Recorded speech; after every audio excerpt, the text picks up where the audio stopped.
The Guardian is leading with states groan in debt for funding despite 16 trillion naira FAAC windfall. That can be seen on page 6. There's an infograph showing the total FAAC shared by states in the last 4 years. Now on page 5, local content stagnates at 54% amid $25 billion oil investment and divestment. And on page 19, Makinde presents 434.2 billion naira 2024 budget to Assembly. The Gambia returns 9 euro-bound stowaways to Lagos. Kaduna bombing, Army chief apologizes as victims get mass burial. Senate tries MPA customs over $1.68 billion revenue loss. Lastly, on the Guardian newspaper, COP28, Nigeria reaps windfall in $1 million Africa focus pledge. That can be seen on page 8 of the Guardian newspaper. And that's all we have on the front pages of the dailies this morning. Join us after the break for the analysis. Welcome back. If you're just joining me, this is Today News on Vanguard Live. My name is Damilola Ogunshaki. Joining us to analyze the front pages of the dailies this morning is Mr. Olajuigbe. He's the Executive Director of Emergency and Risk Alert. Good morning, Mr. Biro. Good morning. Let's move straight to the front pages of the dailies, and we're starting with the 2024 budget, the breakdown of the figures now being considered by the National Assembly. But let's just take note of some of the things that they mentioned. Now, by the President and the Vice President at their hearings at the Presidential Villa will be spending 15.961 billion naira on international and local travels in 2024. And also, the villa mechanical and electrical maintenance will be spending 9 billion naira, while for foodstuff, catering material supplies, 602 million naira. Now, there are lots of this. Now, you can see the figures.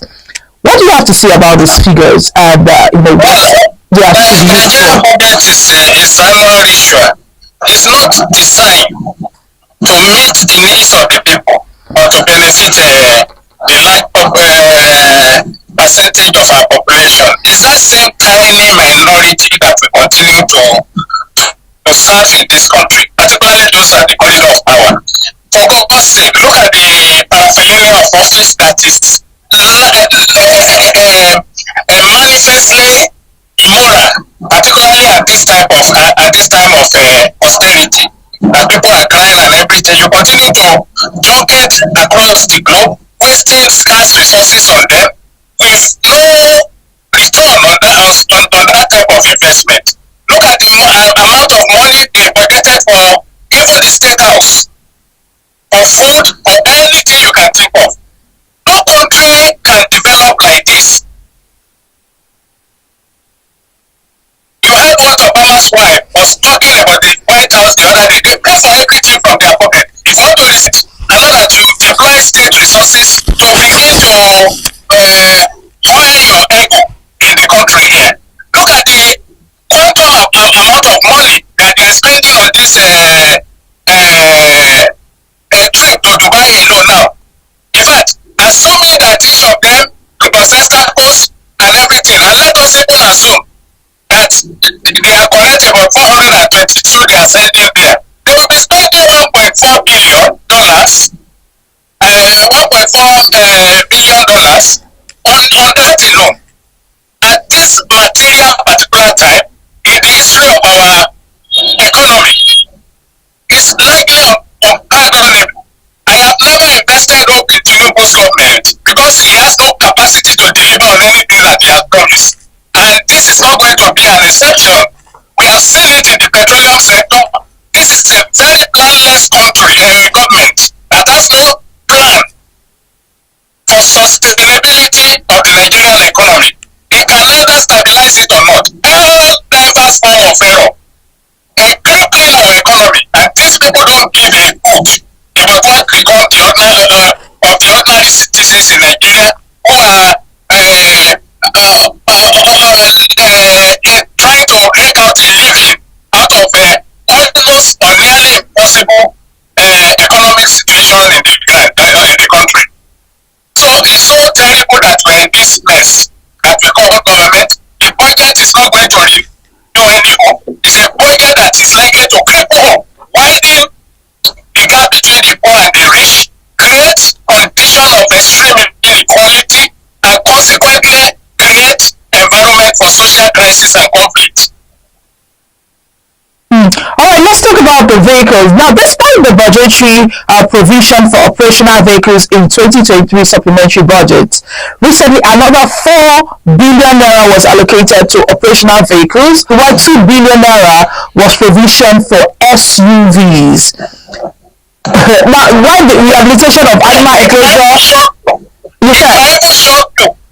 It might even shock you that this budget is anarchical in itself, to the extent that the supplementary budget that was recently approved has provision for vehicles. It has provision even for the renovation, 2.5 billion for the renovation of the house of the vice president. And this new budget is having another 15 billion for that, and still having 4 billion for vehicle acquisition. What type of waste is this? That means that the budget is not thorough. They didn't even know what they said in the supplementary bill that became supplementary appropriation after the approval by the House. And they are repeating the same things again in the new budget. So that should tell you the manner, the type of people, highly extremely incompetent people that are governing Nigeria and creating economic chaos across board. Where is the room for accountability here now? I just told you that most of these things were even in the supplementary bill that was sent. But Mr. Goro, now this present administration removed subsidy and they told Nigerians to tighten their belts. Now even Femi Gbajabiamila, he gets 10 billion naira to reverse official residence, while EFCC is also proposing 1.9 billion naira for foreign trips. Now, as a Nigerian that have been told to tighten his belts, how do you feel about this? Well, I foresaw this, and I was one of the people that warned Nigerian against electing an imperial president. This government is imperial. It cares about the self-induces of tiny egg, and it doesn't bother about what becomes of ordinary Nigeria. Nigeria can continue to tie their bets, but it will be a suicide rope for them, because they are not going to get out of this mess until these people become conscionable to the extent that they begin to appreciate that the whole essence of democracy is about the people and not about themselves. Government leaders are expected to serve and not to be served. But the opposite is the situation in Nigeria, and that is what we are seeing. I don't pity Nigeria for electing the people they have elected. We should all bear the consequences, because this thing could be foretold, and they were definitely foretold.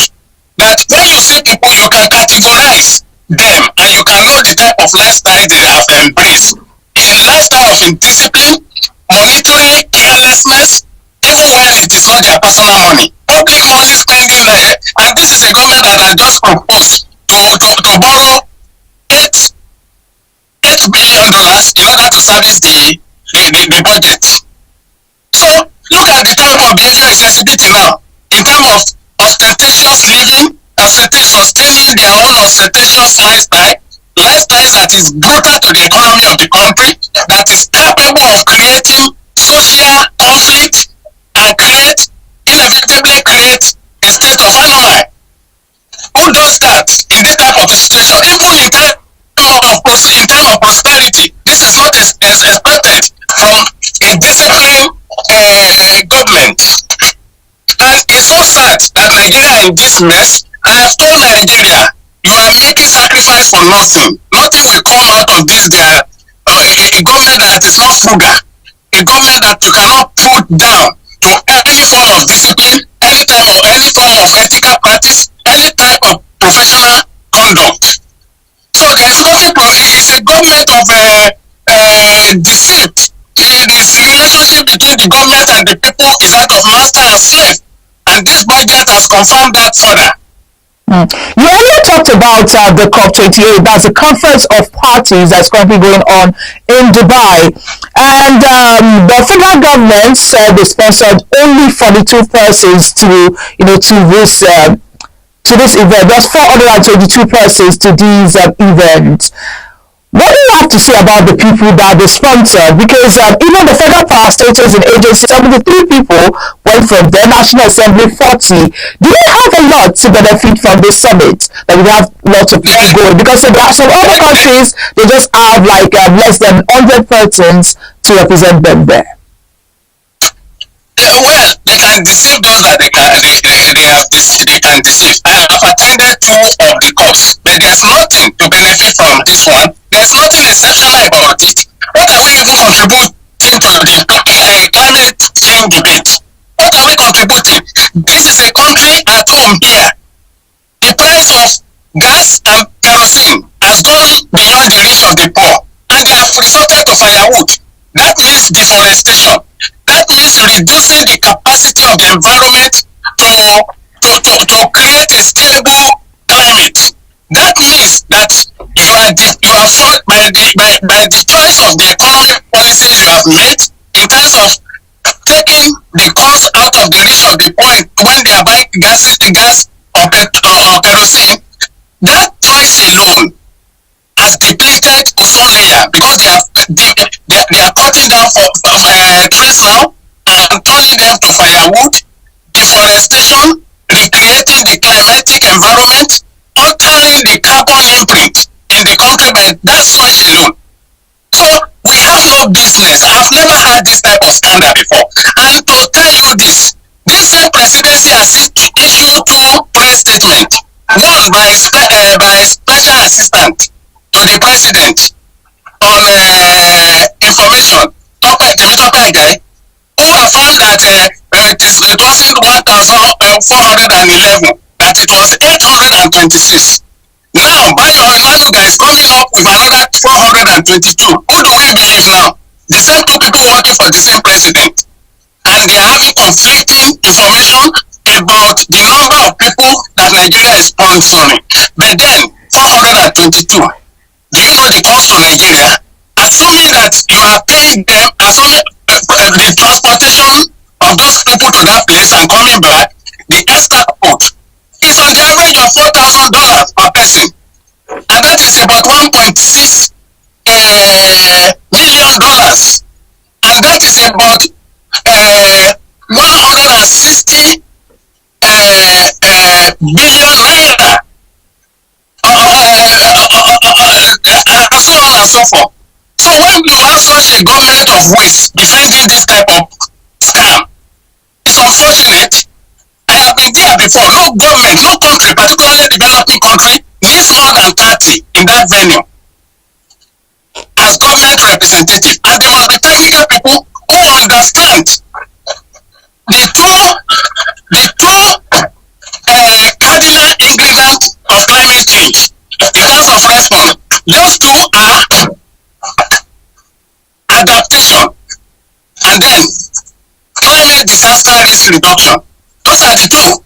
The first one, which is adaptation, is what concerns the developing country like Nigeria, while risk reduction is for the advanced country who emit substantial, who generate larger percentage of emission that is disruptive to the climatic environment that affect the climate. Our own, we bear the consequences, but we are contributing to it by the choice of policy of not supporting our people using gas to cook, our people using kerosene to cook, because you have chased them out of that because of the price. Now they have resorted to firewood. So we don't need that type of number. We don't need more than at most 40 person to be there. What are they doing there? These are people that have never even uttered any word about climate change before. They know next to nothing about climate change. They know next to nothing about climate change. They are not technical people. They are not advocates for climate justice. Their own is just to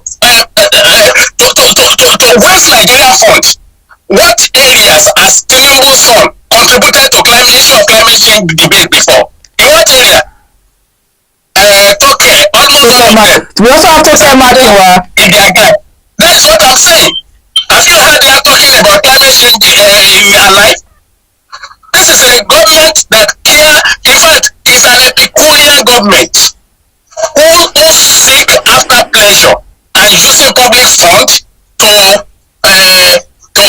chase their hobbies.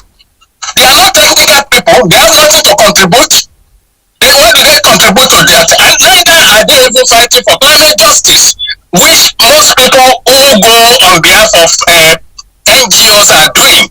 In most cases, they, of course, what have we even benefited from it? It's very shameful that we are doing this to our economy and to our people. Imagine that you use $1.6 million, and that is, if you give each unemployed graduate 1 million, you will be able to empower 1,600 young people to start up in business, just frittered away on the altar of ego, on the altar of oiling the pot of loyalists and dispensing patronage with public funds. So it's likely a government that is committed to wasting Nigerian resources. All right, let's move away from that and talk about this one. About 85 civilians were killed in Kaduna State, northwest Nigeria, in an airstrike during a Muslim religious celebration on Sunday. And according to the army, they said it was a mistake that was made twice. What do you have to say about this? How can we have this type of explanation? That is crime against humanity, whether in time of war or in time of peace. If you are not sure, then leave the people. You can't be killing innocent people and you'll be describing this as mistake. Life of almost 80 people terminated suddenly, illegally, unprofessionally, immorally, and demonically. So Nigeria should wave it as mistake. Imagine it's your own son, imagine it's your own daughter, it's your own father, it's your own wife, it's your own relatives. So you will call it mistake. Life of people you terminated because of your lack for professionalism is absurd. Killing people is bad enough. This explanation is unacceptable, it's immoral, it's unprofessional, it's unexpected. For mistake, killing his citizens and calling it mistake. It is better to have allowed evil terrorists to escape. If you are not sure, it is better to allow 100 terrorists to go than killing one innocent person. That is the trust of law. That is the definition of a decent and professional army. Not that you kill people and this is not the first time. That must be understood. And look, the least the federal government can do now, we cannot bring them back to life. Each of the victim must be the family must be compensated with nothing less than 10 million for each of the victim. And each of the victim must be nationally honored. You can't just kill people and call it mistake. What type of banana republic is that? Will this money get to the family? If this money is released, must be identified, fished out, and prosecuted. And they must pay for this crime against humanity. It's crime against humanity. It's a war crime for you to target civilian population. It's a war crime. The money you mentioned, you said they should be given money. Will this money get to the family? And how do you think they must identify the beneficiary. They must go. They know the people they have killed. They are from a village. They are not even from city. They are from village. Assuming they kill 80 people in Abuja or Lagos today. Do you think the situation will be like this? Is it because they are poor and they are from a village that we are talking of them with levity and somebody is talking of apology? You don't apologize for taking people's lives illegitimately, immorally, unprofessionally. You pay for it. Those people must happily pay for it. Those people in the military. That is the minimum requirement for this type of case, for this type of dangerous expedition, for this type of for this type of situation. They should be arrested. They should be tried, and possibly they should be convicted. They must pay for this crime. It's an international crime they have committed. It's not even a municipal law they have breached.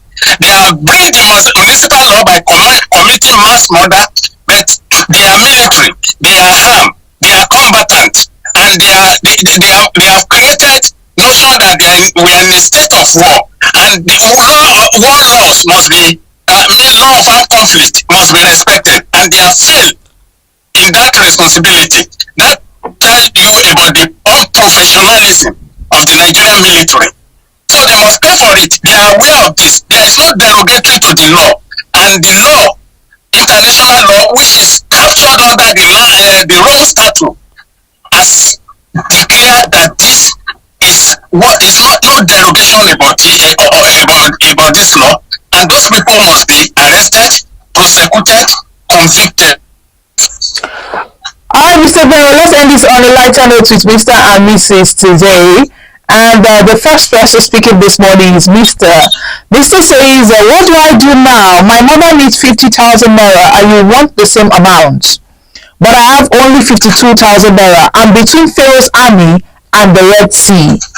And Mrs. replied, just like our Moses' rod, point the money in my direction and the Red Sea will make way. Well, the wife, that is a selfish conclusion. The money should be divided into three, and if they don't want to, and of course they could even apply what we call parental principles. Which one is of utmost importance? So larger percentage or largest to be given to that, then another to the mother-in-law, and then to the wife. Nobody should be left empty. We all deserve to be happy, and if we cannot get full happiness, of course we can share the one we have together, so that every one of us will be halfway, our needs will be halfway met if we cannot fully meet them.